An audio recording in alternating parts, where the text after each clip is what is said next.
बिस्मिल्लाहिर्रहमानिर्रहीम अस्सलामु अलैकुम नाज़रीन, नई अपडेट में खुशामदीद ख़वातीन और हज़रात। और यहाँ पर आपको बताते चलें कि तलबा और तलबात के स्कूल कॉलेजेस खुले रखने या बंद रखने से मुतल्लिक आज अहम फ़ैसला किया जाएगा। सूबाई वज़राए तालीम की जानिब से आज मुकम्मल तौर पर इस बात का ऐलान कर दिया जाएगा कि आइंदा आने वाले दिनों में तालीमी इदारों को बंद रखा जाएगा या फिर खुला रखा जाएगा।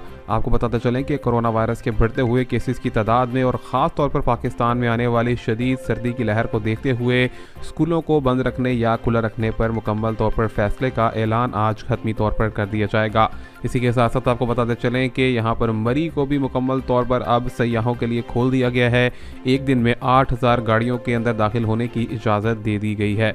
इसी के साथ साथ आपको बताते चलें कि पाकिस्तान के अक्सर व बेशतर इलाकों में आज से बारिशों का इम्कान जाहिर किया गया है। ख़ास तौर पर बात की जाए यहाँ पर KPK के बालाई इलाकों की। और इसी के साथ साथ आपको बताते चलें कि कालाम में भी बर्फ़बारी के हवाले से नई पेशन गोई कर दी गई है और रास्ते फ़िलहाल के लिए बंद हैं।